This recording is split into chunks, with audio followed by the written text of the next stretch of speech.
right, keep going, let's go. Keep going to the seat. No, somebody's sitting right here, thank you. To the seat, let's go.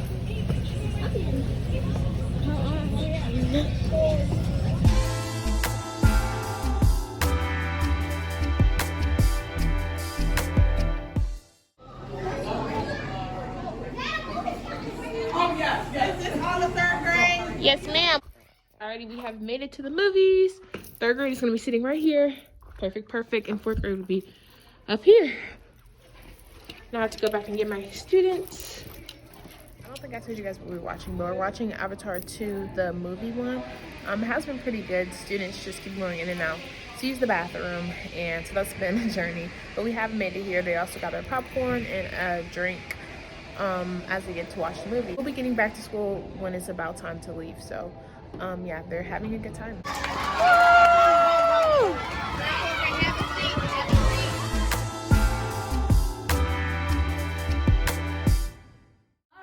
Welcome back to Tecember Day 3. I'm here with my amazing partner teacher, and we're twinning today because we went on a field trip. We took our whole class to go see Avatar. How was that for you?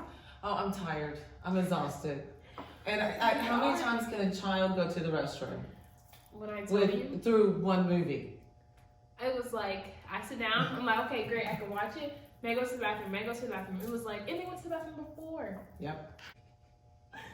Definitely. But yeah, overall we had a good time. You think the kids enjoyed it? Oh, I do. Yeah, I do. It was fun. I enjoyed it too. It was just 3 hours long, and kids were like, at that point, taking naps. Yeah. But they thoroughly enjoyed it. So I'm so glad like our school was able to do that for them. But in this video, I just touch base and talk about some teaching strategies as we co-teach. This is Miss P, so you want to share what you teach? I teach math, science, and I throw a little bit of health in there. So, yeah. Yep, and you guys already know that I teach ELA and social studies for third grade as well. So we are the dream team, as you can tell. In this video, I just wanted to bring her on just to give you some insight on how we co-teach the same kids. We have like now 32 kids altogether. You have 15, I have 16, so that's 31.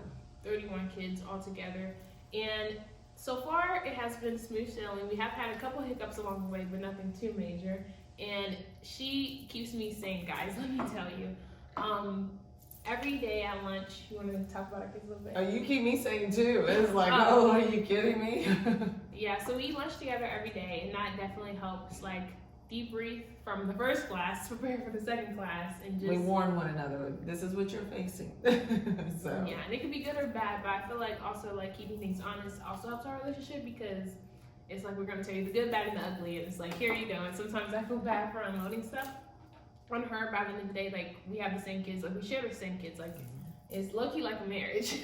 Yeah. And that's our relationship, and so yeah, we do that together. We don't necessarily plan together because we do have 2 different subjects, but like we're having a Christmas party soon, so we're gonna collab for that, and then also like half days or wacky days like today. Like I need to get another lesson done, she's able to do that. And I think we have like a lot of success with our kids. Like they know that we don't play around.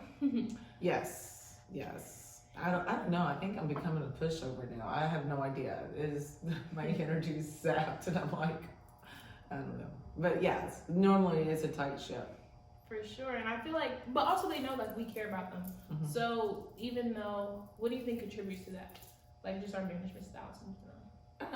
Well, they know what to expect. We keep it very consistent, which is very important with these children. I think all children need consistency, and we give that to them. And mm-hmm. They know what to expect. They know they come in here. They know to get a laptop, pencil, paper, whatever they need, or they know to, when we're starting my lesson, they know to get their whiteboard and markers, and then they know to get their learn books. And so they know the routine, which really helps, and it's very rigorous, and stay on a straight path of a routine. They won't complain about the rigor. So I noticed that, and it's all day long we're learning something. And they don't complain. They got used to it. Now at the beginning it was a little rough, but when they get used to it being hard work, yeah. Yeah, it's like the level of expectation. To piggyback off of what she said, We do, like she said, run a tight ship, and our work is pretty hard, but at the end of the day, we know what they're capable of, and we just want them to reach that potential. For example, like in my class, they know when we come in, like I try to do a question of the day. When I forget the question of the day, they're like, what are we doing for the question of the day? And then we try to get them to win wisdom and then do our normal schedule. So being on a routine definitely helps your students so they know what to expect and what not to expect from us. And when things are out of the ordinary, it's like, hey, that's not supposed to happen. And even like adding a new student to the mix, it's like, whoa, this is not how we run things here. They're so funny.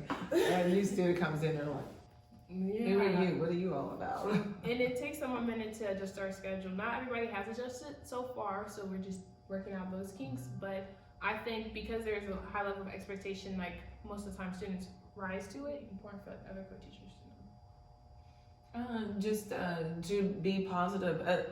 There was an incident that with a child, and the principal came up, and you already shared this story with me, and I'm like, Miss Brown made this decision, and I stand by it. Communication is key. Yes, yes. Don't always keep your co-teacher. Let them know what is happening. So when somebody comes up to you and asks, I don't know. That was not. I didn't make that decision, but I stand behind it. I agree because you always use me as a sounding board, and I use you as a sounding board as well. Right. So, am I crazy, or does this make logical sense? Because sometimes when you get in the classroom by yourself, or I know sometimes teachers feel like they're on an island. It's like we are on a third grade island, but I'm with her, and so we definitely bounce ideas off of each other, consequences off of each other, rewards off each other, just to make sure we're on the same page. And I feel like the students definitely see like our united front, like no matter what, like the same expectations in her class are the same expectations in my class. And you want to talk about the stripes? So some rewards and consequences we use. We want to talk about that. Oh yeah, I use the strike system. So of course I give a verbal warning, and then when they don't pay attention, they continue on with the behavior. I'm like, okay, the first strike is a visual warning. So please don't do that again. You're getting close. The second strike, we use Class Dojo. So I message on the second strike, I message the parent on the consequence, the reason why they earned a second strike, and hopefully that there will be a conversation at home about that. This third strike is a phone call. And then the fourth strike is just written up, an incident report, and because there's a continual behavior going on, and they're not self-correcting even with the consequences that we use. For sure. And then similar to that, I use chips in my classroom so students can gain chips or take away chips. I may talk about my classroom management in another video, but basically like you get 3 strikes and you're out. And that's the thing, we don't want to keep repeating ourselves because in school like the expectation is you follow directions. So like she has stripes, I could take away chips, but I try to give a warning as well. I feel like we're very similar in that aspect. We like to have a conversation and like to have children be able to fix their actions before we go straight to like a parent communication or taking a chip or a strike or whatever. Like, we give plenty of chances, but at the end of the day, like they know, like once you get to that second, third time. So like in my class, I give a warning as well, and then I give them an opportunity to make a better choice. I'm like, hey, this is, like you said, you're getting close. You're pushing the limits there. And then the third is like we have to give some type of consequence because that's just gonna affect the rest of the students. If they see one student misbehaving, then it can trickle down. Oh yeah. A few other students fired. Yeah, they'll follow behind. So you sort of want to nip that in the bud before it, gets infectious. Yeah.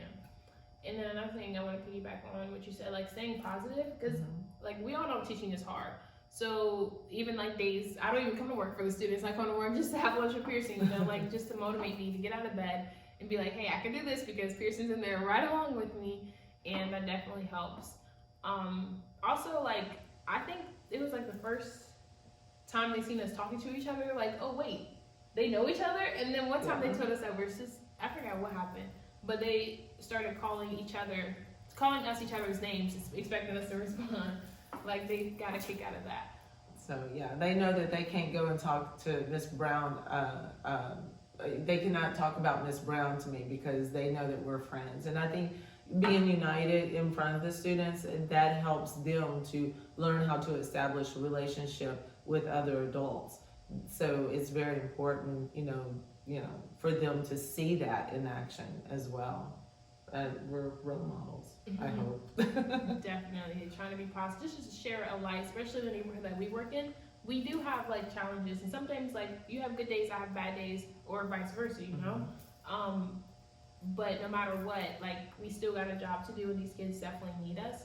So whether it's encouragement or whatever, like we just try to get through the day like that. I don't know. I think we covered everything. It's you always have a smile on your face, and that helps me. I like that. You are always just positive and bubbly, and it's nice. Very nice. Because I'm like, at the end of the day, make it easy. I don't want to get burnt out, and like you said, like kids feed off energy. Oh, another thing, like speaking of energy, that she does, and I absolutely love, like playing calm music. Calms kids down. Like I pick up things from her all the time. It's like, oh hey, I like that. I'm gonna snatch that idea. Just to calm them down, especially after lunch, it can be rowdy. Your room, I love. She has a very nice designed room. It's very calming. You walk into the room, and you just calm. My room is very industrious and not nice, but it's a classroom. Definitely. But yeah, overall, we just work together. We just do like whatever we can for our students. I appreciate that. If you want to check out my classroom tour, I think I have that video linked above. But thank you so much for coming on my channel. She's an amazing teacher, guys, and hopefully she can be back for more videos. But yeah, that was basically our day, our crazy day today, going to the movies, and then what our life is like as we coach these together. So if you guys have any questions for us, I would love to answer them down in the comments below. Don't forget to give this video a thumbs up, subscribe down below, and don't forget to create a great day. I'll see you guys in my next video. Peace. Bye, guys.